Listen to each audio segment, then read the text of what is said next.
Buenos dias, bombones. Aujourd'hui, c'est ma première vidéo YouTube. Yay! Et je voulais aborder un sujet qui me tient vraiment à cœur, c'est l'histoire de mon avortement. Oui, malgré mon SOPK, je suis bel et bien tombée enceinte, malgré tout ce que les médecins m'ont dit toute ma vie. Et du coup, je vous en ai jamais parlé, même pas sur TikTok. C'est vraiment une vidéo que j'ai pris du temps à faire. Ça s'est passé il y a maintenant 1 an et demi. Et je veux vraiment faire cette vidéo à but bienveillant, éducatif, informatif pour que vous sachiez comment ça s'est passé, comment ça se passe, comment est-ce que je me suis sentie, qu'est-ce que j'aurais aimé savoir pour l'avant, le pendant, l'après. Enfin moi ça s'est très bien passé, enfin très bien, on s'entend. Et je veux vraiment le faire comme une grande sœur parce que je trouve qu'on n'en parle pas du tout. C'est un sujet qui est encore beaucoup trop tabou. C'est pas du tout une vidéo qui vise à attiser la haine ou à lancer un débat sur le sujet. C'est vraiment juste purement bienveillant pour que vous ayez un témoignage de plus sur cette expérience et que vous vous sentiez pas seul si ça vous arrive à vous aussi. Donc je vais vous donner un peu de contexte. Si tu ne me connais pas, je m'appelle Océane, j'ai 23 ans et je partage ma vie sur TikTok et Insta par rapport à mon SOPK et ma lutte contre mon acné. Et du coup dans mon combat pour essayer de récupérer une clear skin, en avril 2024, donc j'avais 21 ans, je décide d'arrêter ma contraception, ma pilule que je prenais depuis 7 ans, pour vraiment comprendre la racine, la source de mes symptômes, de pourquoi est-ce que j'ai de l'acné. Faut aussi savoir que je suis en couple aujourd'hui depuis 3 ans et demi. Du coup à l'époque ça devait faire 1 an et demi qu'on était ensemble. Et donc en avril quand j'arrête ma pilule, du coup tous les deux on se protège mal. Parce qu'en fait à partir du moment où depuis tes 16 ans on t'a mis dans la tête que tu ne tomberas jamais enceinte dû à ton SOPK, ou du moins que tu auras beaucoup de problèmes pour tomber enceinte, c'est pas une possibilité concevable dans ta tête. C'est-à-dire que si un jour j'ai pas mes règles, je vais pas me dire je suis enceinte comme toute femme. Je vais me dire ah c'est mon SOPK, c'est mon dérèglement hormonal. Du coup, ça me passe même pas par la tête. Et ensuite, en juin, moi, je rentre dans le sud, je graduate de mon bachelor, et ma maman, elle m'avait pris un rendez-vous chez une gynéco. Elle l'avait pris, je sais pas moi, 7-8 mois à l'avance, parce que c'est une galère dans le sud de prendre des rendez-vous chez le spécialiste. Et donc, comme d'habitude, moi, j'y vais pour trouver une solution à mon acné. Donc, j'arrive avec ma pile de dossier médical grand comme ça, avec des bilans sanguins, des IRM pelviennes et tout. Et donc, en fait, moi, elle me dit, je suis désolée, je peux rien faire pour vous, moi, je fais que des échographies. Mais je peux vous transférer vers ma collègue qui est endocrinologue. Endocrinologue, c'est du coup la spécialiste des hormones qui, elle, va pouvoir beaucoup mieux s'occuper de mon SOPK. Donc je me dis ok, très bien, j'y vais. Et là, j'ai la main sur la porte. Elle me dit non mais attendez, revenez, je vais quand même vous faire l'échographie parce que vous avez qu'une IRM pelvienne. Et ma collègue, elle est assez pointilleuse. Vous avez très bien compris ce qui se passe. Donc je m'allonge sur la table.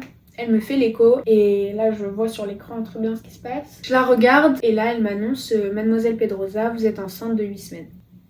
Fou rire. Mais fou rire nerveux, je lui dis haha, on l'enlève maintenant. Parce que à ce moment-là, il y a 1000 choses qui passent par ma tête et je me dis moi je rentre en master à l'ESCP en septembre. Mon copain il est à Paris, il monte sa boîte, je vais ruiner ma vie, la sienne, celle de nos parents, c'est pas possible. C'est pas possible et je suis pas du tout prête à ça surtout. Et du coup là, elle voit que je réagis hyper vite. Elle me dit non mais calmez-vous, enfin c'est votre choix, etc. Si vous voulez, on écoute le cœur. Moi je lui dis non mais moi je vais l'enlever de toute façon. En fait, j'ai pas le temps de donner ma réponse que boum boum, boum boum, boum boum. Ça me fait écouter le cœur. Ça me met dans un mal-être hyper profond. Parce que là, en fait, du coup, je suis en train de réaliser que j'ai vraiment un truc dans mon ventre alors que c'était hyper abstrait comme image pour moi. Et là elle commence à zoomer du coup sur le fœtus parce qu'à 8 semaines en vrai c'est quand même un peu avancé et donc tu vois vraiment toute la forme, tu vois les 2 mains, les 2 pieds. Donc là je commence un peu à pleurer comme là et là je réalise et je lui dis mais est-ce que j'ai vraiment le droit d'enlever cet enfant? Est-ce que j'ai le droit de le refuser? Moi je sais que ma maman elle a pris beaucoup d'années avant de m'avoir. Toute ta vie on te dit Océane tu ne tomberas jamais enceinte, est-ce que c'est pas maintenant ou jamais? Et aussi t'as toutes les idées reçues sur l'avortement, est-ce que si t'avortes aujourd'hui ça t'empêche de tomber enceinte demain? Et donc là ça me met hyper mal en fait. Elle me dit non mais tu fais ce que tu veux, c'est vraiment c'est ton choix et tout. Et en fait je suis pas prête. Je suis pas prête avec maman, cette phrase elle est juste lunaire. Et je dis non mais je veux l'enlever. Sachant que moi je travaille le lundi, là on est jeudi à ce moment-là. Je travaille lundi au Cannes Lions, c'est un festival de marketing et juste je suis hôtesse là-bas. Et j'en fais quelques-unes d'émissions comme ça dans l'été. Donc moi je pense même pas à la gravité de ce qui est en train de se passer dans mon corps. Je suis juste en train de me dire, un peu égoïstement, faut que je sois au taf lundi matin, genre faut que ça aille vite. Je réalise pas du tout ce qui se passe parce que surtout je suis en plein déni de grossesse. Parce que en fait quelques semaines avant j'avais eu mes règles. Alors que sous SOPK t'es même pas censé avoir tes règles. Moi j'étais complètement aménorrhée. Et aussi j'avais pris de la poitrine. Moi j'étais là trop contente je me rappelle avec mes copines, ma maman, mon copain.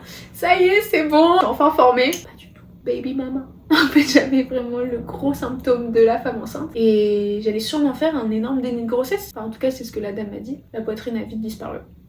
Je vous cache pas. Mais du coup, après ça, elle appelle sa collègue gynéco. Elle, pour le coup, pratique les IVG. Et j'ai eu énormément de chance. Ça, je m'en suis rendu compte qu'après. Mais du coup, en fait, le lendemain, le vendredi, elle m'a calé entre 2 rendez-vous hyper rapides. Mais sauf qu'en fait, ce que je savais pas, c'est qu'il y a des filles qui peuvent attendre des semaines avant d'avoir un rendez-vous. Si t'habites dans un désert médical ou que t'es en plein mois d'août, tous les médecins sont en vacances, c'est une vraie galère. Et du coup, en rentrant le jeudi, forcément, je l'ai annoncé à ma maman, je l'ai annoncé à mon copain, à mes proches, etc. Tout le monde a hyper bien réagi. J'étais hyper bien encadrée, ma maman elle est venue avec moi au rendez-vous gynécologique le lendemain. Et pour vous raconter du coup un peu plus vraiment l'avortement, comment ça se passe. Et donc le vendredi, arrivé au rendez-vous, déjà t'as 2 options, intervention médicamenteuse, soit par aspiration. Moi médicamenteuse, j'avais entendu plein de rumeurs horribles. Comme quoi, c'est affreux comme intervention. Et du coup, j'ai direct dit à la gynéco, je vais faire par aspiration. Donc là, elle t'explique comment ça se passe. Tu vas au bloc, c'est une vraie opération, donc il peut y avoir des risques, on peut te perforer, je sais pas quoi. Elle m'a fait honnêtement hyper peur. Puis surtout, elle m'a dit, je vais avoir rendez-vous avec l'anesthésiste. Sachant que moi, dans ma tête, tout ce dont à quoi je pense, là on est vendredi, mais lundi matin, je suis au travail pour gagner mes pesetas. Donc en fait, y a pas un monde où ça prend du temps. Donc je lui dis, ok, médicamenteuse. T'as 2 cachets. T'as l'interruption de grossesse qui stoppe la grossesse, donc le fait que le fœtus puisse grossir et arriver au stade de bébé comme on le connaît. Et t'auras un deuxième cachet 36 heures après pour expulser le fœtus, il s'appelle ça. Donc je prends le premier médicament devant elle et après tu peux avoir des saignements possiblement jusqu'à l'expulsion.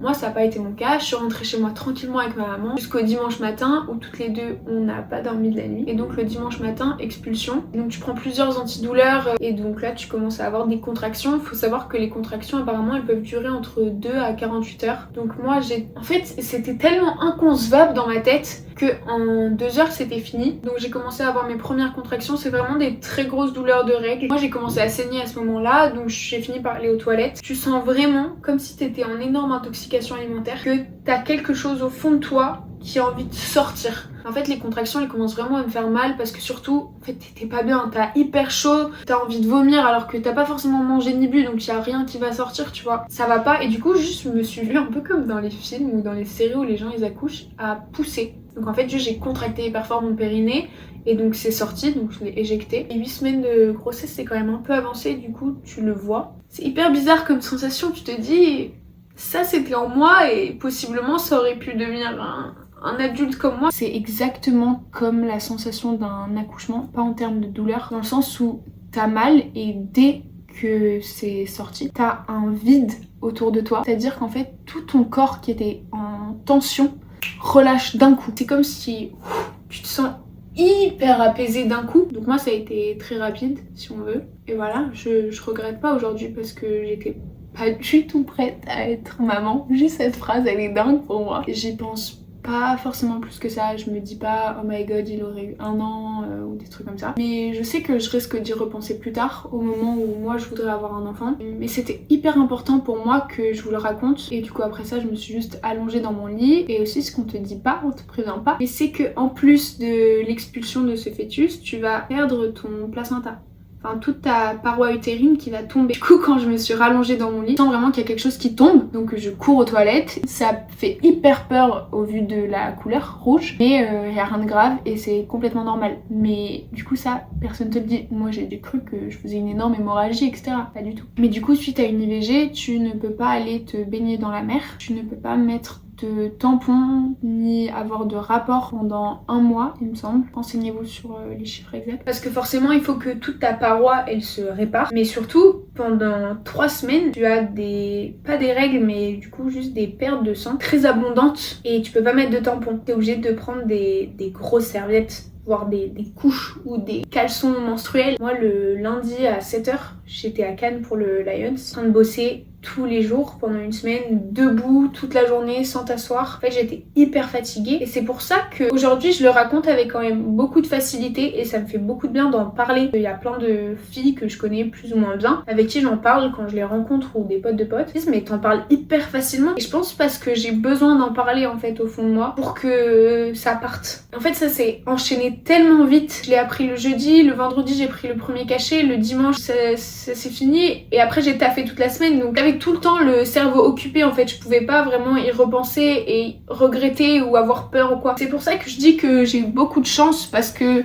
j'étais hyper bien encadrée et ça s'est très bien passé, ça allait très vite. Ça allait très vite, donc t'as pas le temps de mûrir l'idée en toi que il y a quelque chose qui se passe là-dessous, tu vois. C'est pour ça que je comprends à quel point ça peut être dur pour d'autres jeunes filles, pour d'autres femmes à qui c'est arrivé, qui avaient pas envie de s'en séparer. Et je pense qu'à partir du moment où il y a un pourcentage de toi qui hésite à garder cet enfant, forcément que ça va être beaucoup plus difficile comme intervention psychologiquement, mais aussi physiquement, parce que moi du coup les contractions, en 2 heures c'était terminé parce que je voulais m'en débarrasser. Je pense que si tu veux pas tant que ça, ton corps il le retient quand même un petit peu. Donc voilà, c'était hyper important pour moi de vous en parler. J'en ai jamais parlé sur TikTok parce que je pense que c'est un sujet qui mérite d'être écouté dans sa globalité et pas juste en 3 minutes hyper rapidement machin. J'espère que ça vous aura aidé. J'ai sûrement oublié plein d'informations. C'est vraiment pas du tout pour attiser la haine. Pour juste que vous vous sentiez pas seul parce que ça arrive à tellement de femmes et je ne comprends pas pourquoi personne n'en parle et pourquoi il n'y a pas plus d'infos. Pourquoi on nous dit pas que tu peux pas te baigner après, tu vois. Moi j'étais en plein été, j'étais en mode quoi, je peux pas aller à la mer. Et voilà, c'est pas grave si ça arrive. Forcément le mieux c'est que ça n'arrive pas. Moi ce ne serait jamais arrivé si on m'avait pas mis dans la tête que je ne tomberais pas enceinte. Retiens bien que si tu as le SOPK, n'importe quelle maladie hormonale qui ne te rend pas officiellement stérile, tu te protèges.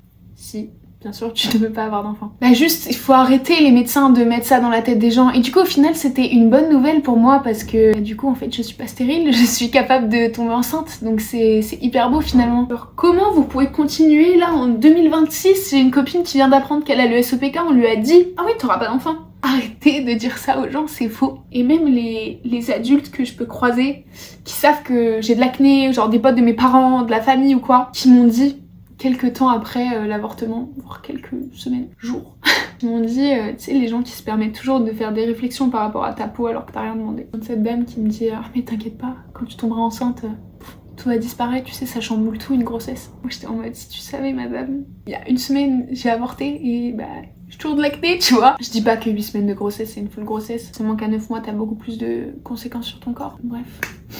Je m'égare un peu là je crois. Mais j'avais besoin de vous en parler, c'est pour ça que j'ai tellement attendu avant de faire cette vidéo YouTube. Elle est pas parfaite, je suis dans mon canapé. Je suis en pyjama pour être confortable avec mon thé. Je suis en pleine purge d'acné, mais finalement c'est moi quoi. Du coup voilà, j'espère que ça vous aura aidé. J'ai encore envie de pleurer là.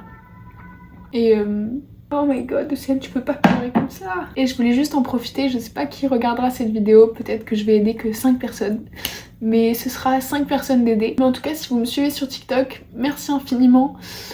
Parce que vous savez pas le bonheur que ça a créé en moi. Ce compte TikTok et cette communauté incroyable qu'on a créée sur les réseaux par rapport au SOPK, par rapport à l'acné. Et ça te redonne un peu foi en l'humain finalement. Du coup, juste merci. Et à bientôt pour une prochaine vidéo YouTube. Bisous. Oh waouh.